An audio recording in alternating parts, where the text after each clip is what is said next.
From the CyberHub bunker and studio, you're tuning in to the CyberHub Podcast. And now for your host, and James Azar. All right, folks, good morning. Happy Thursday. Welcome to the December 3rd Practitioner Brief. I hope you're having a great week. It's getting ready to wrap it up. What an amazing week this has been, full of milestones. Before we get started today, though, please make sure to subscribe right now to our podcast. If you're watching us on YouTube, subscribe, hit the notification bell every single day. You can watch me doing this podcast on YouTube at 11 a.m. Eastern Standard Time, so you can tune in to that. If you're listening, make sure to subscribe on your favorite podcast listening platform.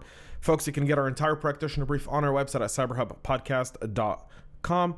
And now let's get right into today's practitioner brief. A lot of things to talk about, so let's get it right into the headlines. Where phishing targets U.S. brokerage firms using FINRA lookalike domain.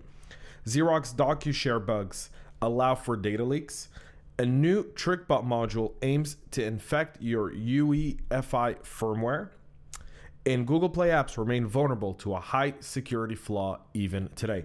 Let's get started right with the phishing targets that U.S. brokerage firms are using FINRA, a lookalike domain. So the U.S. securities industry regulator FINRA warned brokerage firms earlier this week of an ongoing phishing attack using a recently registered web domain spoofing a legitimate FINRA website. FINRA, which is a nonprofit organization supervised by the SEC that regulates all exchange markets and security firms publicly active in the U.S. The independent non-governmental security regulator also supervises more than 624,000 brokers across the U.S. and examines billions of market events each and every single day. FINRA warns member firms of an ongoing phishing campaign that involves fraudulent emails that include the domain at investfinra.org. The stock market regulator said. FINRA recommends that anyone who clicked on that obviously alert the appropriate individuals within their organization.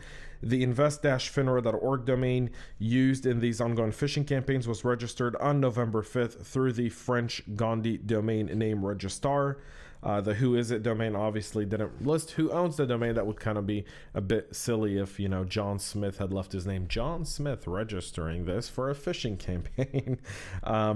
There's been multiple alerts from FINRA around this kind of stuff, targeting its members. And again, using trust for the aspect of phishing is very critical here. People see an email from FINRA, they tend to open it, especially if they work in the financial industry. So something to keep an eye out if you're in the financial industry, something to alert your teams about. And also a domain to block, invest-finra.org would be a very, very wise move as well. Xerox DocuShare bugs allows for data leaks. So Xerox issued a fix for two vulnerabilities impacting its market-leading DocuShare enterprise document management platform. The bugs, if exploited, could expose DocuShare users to an attack resulting in the loss of sensitive data. CISA also issued a security bulletin urging users and admins to apply the patch that plugged the two security holes in recently released versions 6.61, 7.0, and 7.5 of Xerox DocuShare vulnerability, and it is rated important. Track the CVE 2020-27177. Xerox said the vulnerabilities open Solaris, Linux, and Windows DocuShare users up to both a server-side request forgery attack and an unauthenticated external XML entity injection attack. Xerox issued a security advisory on the 30th of November. There's already a patch in place. And Xerox is asking all system admins to update it. Bug hunter Julian Arns is credited for finding the bug and bringing it to Xerox's attention. Our main story today is around the Trickbot. So a Trickbot new modules aims to infect your UEFI firmware. I've been talking about Trickbot for 2 years since I've started this podcast. It's really one of the greatest strains of malware that we can see. And so the Trickbot malware developers have now created a new module that probes for UEFI vulnerabilities, demonstrating the actors' efforts to take attacks to a level that would give them ultimate control over the infected machine. With this access, a threat actor would establish on the compromised machine persistence that resists operating systems reinstalls and replacing of storage drives. This is huge, folks. Malicious code planted in the firmware is invisible to security solutions operating on top of the operating system because it loads before everything else, meaning your EDR, MDR tools, any detection tools would not get it. And it really does load in the initial stage of a computer's booting sequence. The bootkit enables control over an operating system's boot process and allows sabotaging defenses at a higher level. Because the code runs at the earliest stage, the secure boot mechanism does not help since it depends on the integrity of the firmware. The implications associated with a threat actor obtaining this sort of permanent presence on a machine are tremendous, folks, and they really are. All the more in the case of a Trickbot, whose average daily infections can get as high as several thousands. In a joint report today, the cybersecurity boutique advanced intelligence firm Intel and researchers at hardware and security firm Eclipsium provide technical details on the Trickbot's new component that can all be found on our website at cyberhubpodcast.com. You can see the whole detail. I'll just run through this ever so slightly. We'll just spend another minute talking about this. If you look at how they built this, the verification right now, the way it works is it's only targeting Intel platforms, so Skylake, Kaby Lake, Coffee Lake, and Comet Lake. Nevertheless, the module also includes code to read, write, and erase firmware, so it can do significant damage, especially if enacted. All requests to the UEFI firmware stored in the SPI flash chip go through the SPI controller, which is part of the platform controller hub on Intel platform. This SPI controller includes access controls mechanisms, which can be logged during the boot process in order to prevent unauthorized modification of the UEFI firmware stored in the SPI flash memory chip, according to both companies.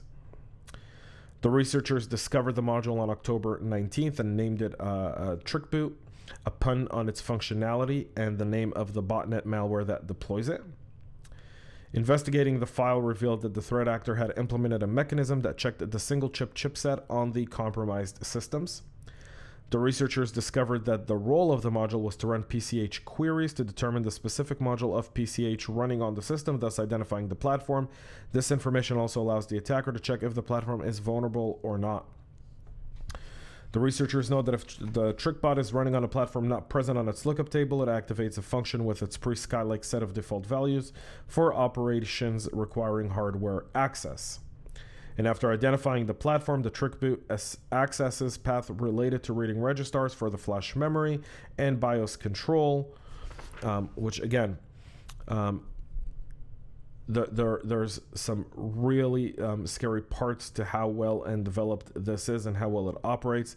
The operators are financially motivated to use the botnet to deliver Ryok and Conti ransomware on high-value machines.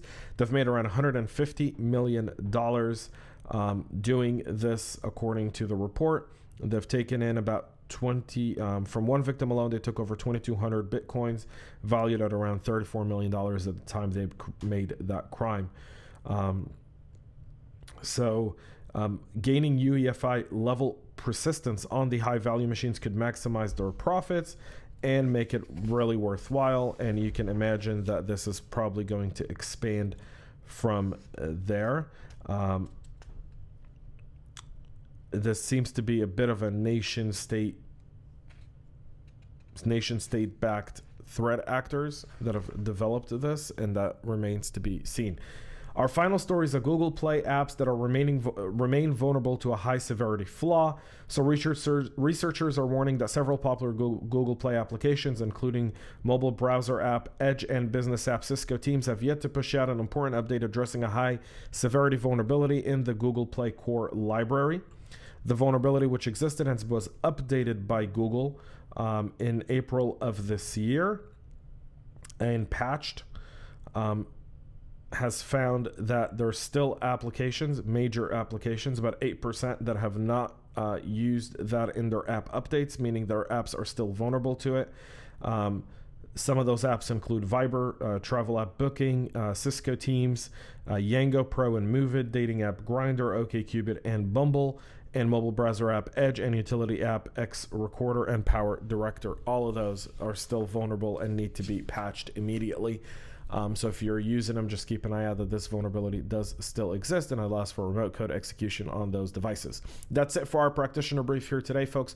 We'll be back on Monday with so much more. Tomorrow I've got a very, very special Tech Corner with Robin Bonifay, my friend over at Atlanta Tech Park. We're going to be talking about our Cyber FinTech Challenge coming up on March 8th through the 10th. Tune into that. We're going to talk a little bit about our speakers and everything else going on. Until then, folks, thanks so much for listening. Thanks so much for tuning in. Stay healthy. And most importantly, folks, stay cyber safe.